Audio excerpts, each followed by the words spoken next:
তো সুপ্রিয় দর্শক শ্রোতা, দেশ ও প্রবাস থেকে যারা আমাদের সাথে সংযুক্ত আছেন, ভিডিও দেখছেন অথবা শুনছেন, সবাইকে জানাই আন্তরিক প্রীতি ও শুভেচ্ছা। বন্ধুরা, আমি কথা বলছিলাম একটি আপুর সাথে, প্রতিবেদন করবে, অডিও কলে সংযুক্ত। কেন আসলে প্রতিবেদনে বিস্তারিত ভিডিওতে থাকছে, অবশ্যই ভিডিওটা কন্টিনিউ করবেন। আসসালামু আলাইকুম। ওয়ালাইকুম সালাম। কেমন আছেন আপনি? ভালো আছেন? জি, আলহামদুলিল্লাহ ভালো আছি। ভালো আছেন, ভালো থাকবেন, ভালো থাকাই কামনা করছি। শুনতে চাচ্ছি প্রতিবেদনে আসার কারণ কি ছিল? এই ভালো একটা মনের মানুষের জন্য প্রতিবেদন আসছি। বাবা নাই তো, সৎ মা আছে। মায়ের কাছে থুয়ে গেছিল, মাটা মইরা গেছে। বাবা আরেকটা বিয়ে করছিল। কারণ সৎ মার কাছে থাকি, জ্বালা যন্ত্রণা দেয়।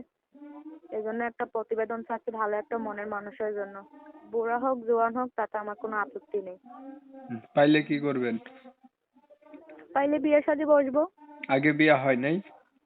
না, আগে বিয়ে শাদী হয় নাই। বিয়ে হইলে কি স্বামীকে প্রতিবেদন করতে দিত? সত্য বলতেছেন না মিথ্যা বলতেছেন? সত্যি বলতাছি, মিথ্যা কেন বলবো? মানুষে কমেন্ট করে যে ভাই যাদের প্রতিবেদন করেন এগো হয়েছে কি বিয়া হয়, বিয়ার পরেও কয় যে বিয়া হয় নাই। এখন আপনার বিষয়টা কতটুকু সত্য? আমার বিষয়টা অনেকই সত্য, কারণ আমার বিয়ে শাদী হয় না। বিয়ে শাদী হলে বয়স তো কত? স্বামীকে বয়স কত? প্রতিবেদন আমার বয়স 18। লেখাপড়া করছেন আপনি? লেখাপড়া ক্লাস 8 পর্যন্ত করছি। কোরআন শরীফ পড়তে পারেন? জি, আলহামদুলিল্লাহ পড়তে পারি। নামাজ পড়া হয়নি? নামাজ পড়েন? জি, নামাজ পড়ি। নামাজও পড়েন। বিয়া হয় নাই আগে না? আচ্ছা, এখন আপনি বলছিলেন বয়স্ক যদি মানুষ পান তারপরেও তাকে আপনি বিয়ে করবেন, তাই না? জি। এখন আপনার যেহেতু বিয়ে হয় নাই, আপনি অবিবাহিত মানুষ, আপনি বিবাহিত মানুষ বা বয়স্ক মানুষ কেন বিয়ে করবেন? আপনি আপনার মতো কম বয়সের একটা মানুষকে বিয়ে করবেন, বুঝছেন? কি করবো, গরিব শরীফ মানুষ, যৌতুকের জন্য কেউ বিয়ে শাদী করে না। আর অনেক দুঃখ কষ্ট পড়ে প্রতিবেদন আসছি। সৎ মা অনেক জ্বালা যন্ত্রণা দেয় তো, এই জন্য। আচ্ছা, মানে সৎ মায়ের জ্বালা যন্ত্রণা, এখন আপনি যেমন মানুষই পান যে আপনার সুখে দুঃখে পাশে থাকতে দায়িত্ব নেই, এমন মানুষ পেলে আপনি বিয়ে করে লাইবেন, এই তো? জি। ঠিক আছে, আপনার বিষয়টা আমি একটু ক্লিয়ার করছি। প্রিয় দর্শক শ্রোতা, শুনছিলেন আমি কথা বলছিলাম, এই আপুটি দেখতে কিন্তু চমৎকার সুন্দর।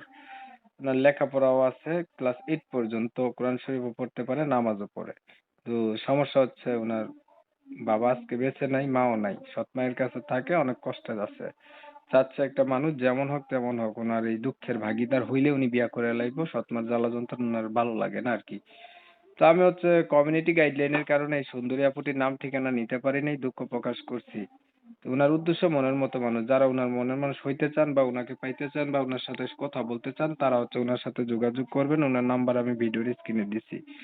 যদি ভিডিও ভালো লাগে একটু লাইক টাইক দিয়েন, শেয়ার দিয়েন, ইমো মেসেঞ্জারে ছড়াই দিয়েন, আপনাদের মতামত কমেন্টে জানাইন। চ্যানেল ভালো লাগলে সাবস্ক্রাইব করে রাখেন।